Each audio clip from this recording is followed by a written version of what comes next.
public for listening to what we're putting out there for information, assisting us in any way that they can in locating our suspect. We appreciate that very much, and their help is always, of course, appreciated. Today we'll have some speakers to present some information and updates on what's going on with our investigation. So as we get through our speakers, after we're all done, there'll be an opportunity to ask some questions. So with that, I'm going to turn it over to Mayor Ryan Sabus. Mayor. Thank you, and thank you all for coming. It's in moments like this that we search for answers to something that defies understanding, a senseless and tragic act that has shaken us all. But in our darkest hours, we're reminded of the strength and resilience of community. We come together not only to grieve, but to stand strong. And together, we will rise. The heinous act should never have happened. Speaker Emeritus Melissa Hortman and Senator John Hoffman are not just public servants. They are remarkable individuals who have devoted their lives to serving others.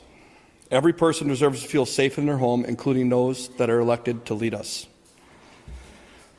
We have the full confidence in our justice system and the professionals working tirelessly to bring individuals responsible to justice.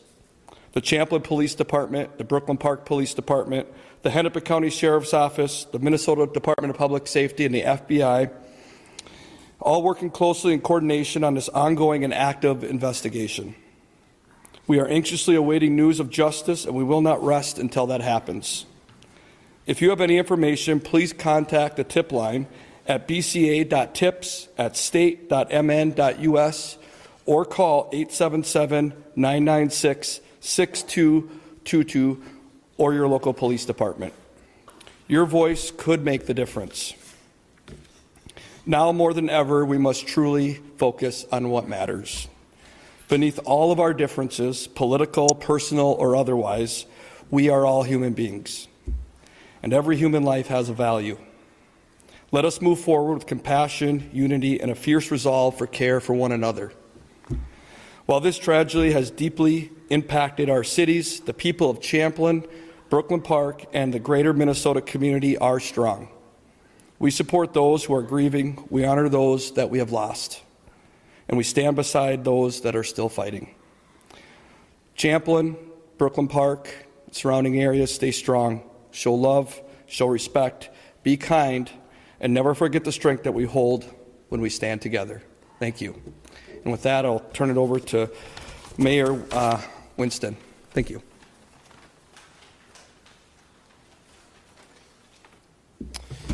Hi, so Mayor Winston of the city of Brooklyn Park.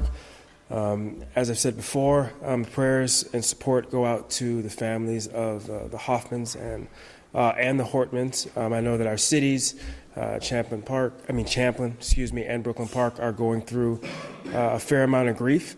But in reality, there's no distance between Brooklyn Park and Champlin Park in terms of supporting the families. Because of this, we know that Speaker Hortman, beyond her legislative impact, has had such an impact on unifying our communities and bringing them together. And even at a personal level, she's been dedicated to helping youth when nobody was looking. And when we look at Senator Hoffman earlier today, I was at a prayer vigil for him. And we were talking about how are we going to support the family and come together. When we realized that the number of families that we're going to have to reach out to and the communities we're going to have to reach out to bring everyone together, he's just had such an outsized impact. It's going to be a fair amount of work to properly support and honor him. Because of that, we're really supporting law enforcement in this, and we want to thank law enforcement for the pursuit of justice. So we talk about Governor Walz and Commissioner Jacobson and the resources they made available immediately to our resources at the federal level, the support that we're getting there, county, regional, local, and of course, Brooklyn Park. I think the work that was done there saved a number of lives. And again, they're committed to justice. And to assist them, we're asking, I think it was said earlier, we asked folks if they have information, please reach out to a tip line. And also, please, if you're looking for information, track real points of information, directly contact or look at information from law enforcement sources. Avoid not sharing or sharing misinformation. And then also, let's realize it's a time for calming words and influence. We are one community, so we very much need to come together on this and support one another. Again, there is some healing that needs to be done here, and we really want to support the families. Again, prayers go out to the families of the Hortmans and the Hoffmans. So thank you, everybody, for your support, and thank you for support not just for within Brooklyn Park or Champlin, but also thank you for support from across the country and through greater Minnesota. Thank you, Mayor, and mayors and commissioner, and for everybody. I am Drew Evans, the superintendent of the Minnesota Bureau of Criminal Apprehension. I want to provide you a little bit of an update on what we've been working on today and where we are continuing to go. Law enforcement continues to work in partnership to locate and take into custody Vance Bolter in relation to these murders and attempted murders.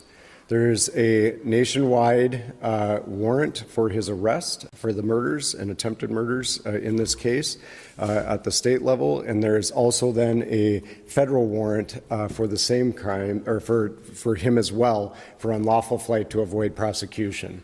That's through the coordination that's been done with the Hennepin County Attorney's Office and the United States Attorney's Office for that. And so he is wanted on those across the United States. He is not in custody at this time. This remains a very active investigation.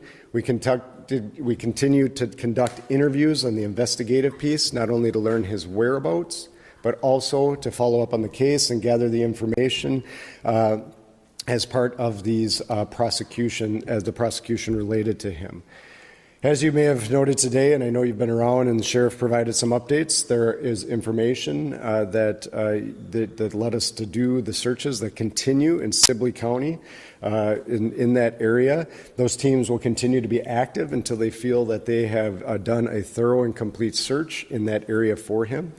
I want to reiterate for everybody, if you know anything about his whereabouts, or if you spot anything suspicious or may have been suspicious in the last 24 hours, anywhere, but certainly down in that area, to please contact law enforcement, either your local law enforcement and through our tip line. I also want to remind everybody that there's a $50,000 reward offered by the FBI in this particular case. That reward is leading to the capture of him related to this, and that is offered by the FBI. The teams that continue to work on this is over 100 law enforcement officers and numerous SWAT teams that are in that area searching for him. The BCA is working in partnership in this investigation with the Brooklyn Park Police Department, Hennepin County Sheriff's Office, FBI, ATF, United States Marshal Service, Sibley County Sheriff's Office, and then numerous other agencies such as the State Patrol and other sheriff's offices from across the state of Minnesota and local law enforcement. This is of the utmost priority, and that is why you're seeing teams from the Twin Cities down in Sibley trying to apprehend him as quickly as possible. We did locate in that area that led us a vehicle that we had interest in related to him yesterday that we were searching for, and it was located in Sibley County very early today. Also, I know it's been reported a hat that we believe he was wearing was found in proximity to that vehicle, which is what has led us to believing he was in that area. As we go forward on this, as we see, what we would ask the public to do is continue to remain vigilant, and anything that you see as suspicious, to please report this to us. You know, for him, it is important now at this point that he's wanted for these to come into custody. We want that to be done safely, both for him and for the public, so that we can move forward with this process, and also for the entire state of Minnesota. As I noted, our law enforcement continue to work very diligently and hard, and we know everybody wants answers. And what I'd ask for everybody today, I know it's been a long day without updates, but that's because it's been a very fluid day. There's been a number of different things that have been followed up on throughout the day and will continue to. As noted, we have taken in over 400 tips into our tip line already, and I would encourage people to continue to provide those so that our investigators can sift through those for clues and information that will lead us to him and to uncover exactly what's happening. Lastly, I would just remind everybody that we have families that continue to grieve, that are going through this process. and that it's very difficult for them. We've been in contact with families related to this, trying to provide some answers. And while everybody wants an easy answer, I would encourage everybody online and in our communities to not speculate on what occurred and what the motivation was for this. We often want easy answers for complex problems, and this is a complex situation that our investigators are going to need time to sift through the information and evidence, and those answers will come as we complete the full picture of our investigation, and we will continue to provide that information as we are able.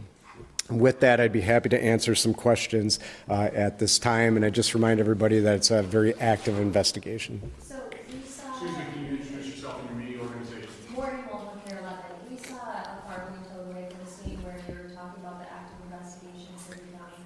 Did you find anything in that car? Our reporters noticed that there was something being grabbed underneath the blanket. Can you share any information? So the question was, did we find anything in that car? We did find items of evidence in that car that are relevant to this investigation. We can't go into the details of that, but there were items recovered for that car that are relevant, that will be part of our investigation, that provide additional answers, and that lead us to believe, additionally, beyond looking for it, that he was associated with that vehicle. Adrian Broadus from NBC News Network. Do you believe the suspect is trying to leave the country, and if so, do you have any evidence maybe toward Canada? So the question is, do we believe that he is trying to leave the country or headed towards Canada? There's a large law enforcement presence down in Sibley County, but we don't have him in custody. So we don't have evidence that he's intending a particular destination, but all options are open to the investigative team, and they're exploring that right now. Dan Huff from the New York Times, do you believe he's on foot? The question is, do we believe he's on foot? We believe, in terms of we have not concluded exactly how he is getting around the area at this time. It could be in multiple ways that he has traveled, and that's open, and that's why you see in that area a very large perimeter, because they're looking at various modes of transportation from there. Hey, it's Brittany Shepard, ABC News. Do you believe the suspect is still alive? And can you tell us more about the traffic stop involved in what happened last? Yeah, the question is, do we believe he's still alive? We're certainly operating as though he's still alive and believe he is at this time, and will continue on as is. And the question about his wife and traffic stop, I think everybody would know that, in any time an individual is identified as a suspect in investigation, we're going to talk to their family members and do that. So we met with his family, not just his wife, but other family members, to really understand what's going on, and that's part of that, and that will help us complete the investigation. And so that was part of what we're doing. Jay? Jay Coles, Channel 5 News. Drew, on that point, are they in custody at all, or were they just questioned and released?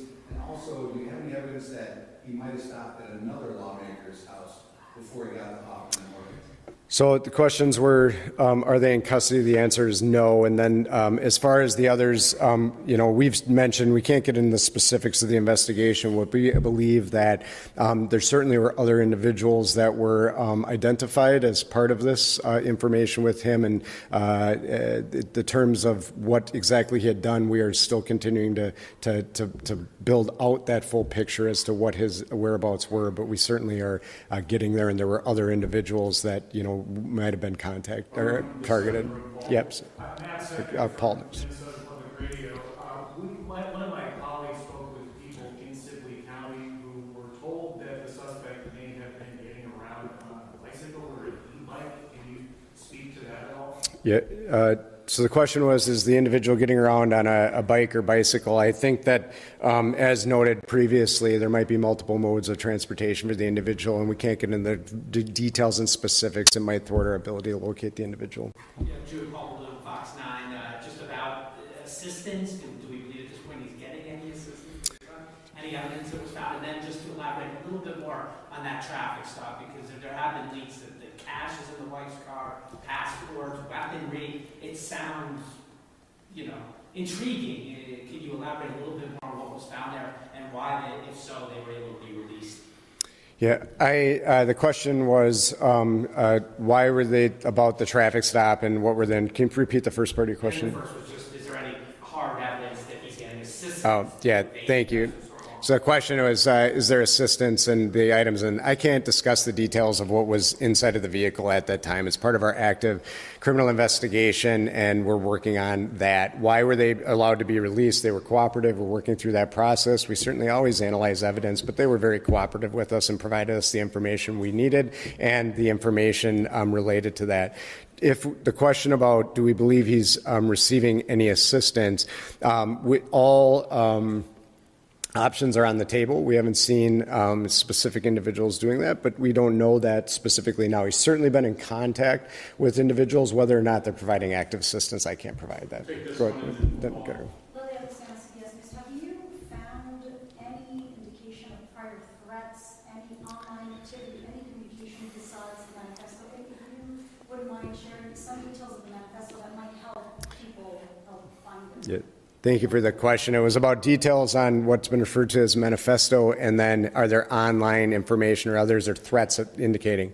So far, we have not located any prior threats with this individual towards anybody on that. That will obviously be a deeper dive to really understand the motivation of this individual and whether or not that is on there and connections related to threats, whether they might be here or in different parts of the United States.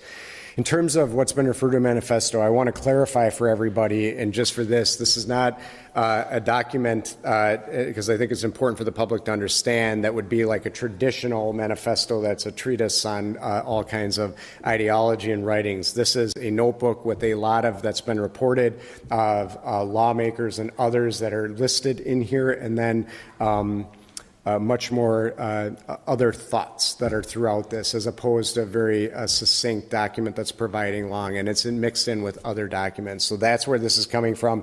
I don't want the public to have the impression that there's this long manifesto that's providing all of this information and details and then associated with names. It's much more about names and then others, and we will work through. And beyond that, I cannot provide details because it's part of the active criminal investigation. I have a question. Is the shelter in place even related to this investigation? I am not familiar with that. I'd have to ask you to go to Egan. The question was a shelter in place in Egan, and I am not tracking a shelter in place in Egan right now. Was it earlier today, or is it right now? I would ask that I am not, we've been in here for a few minutes, but so I don't know if there's anything related to ours, but I'd have to ask you to talk to the Egan Police Department. More about the federal role? Yeah, I can, just on that. So the federal role on, yes, please. Joint Captain with WCCO, you can speak more about the federal role of all this. Yeah. Is there still an ongoing threat to current lawmakers? So what I would tell you in terms of the questions were ongoing threat to public lawmakers, is there one? Certainly the safety of our lawmakers and public services is utmost concern to all of us. Certainly is to the security apparatus at the Capitol that provide that for them, our Minnesota State Patrol as well, and so we continue to evaluate that. I will say that we have no indication that the individual that is wanted here did anything other than conduct these acts by himself. But that doesn't mean we aren't exploring more fully. If there's any other threats that might be there, we will continue to evaluate that and work together with them.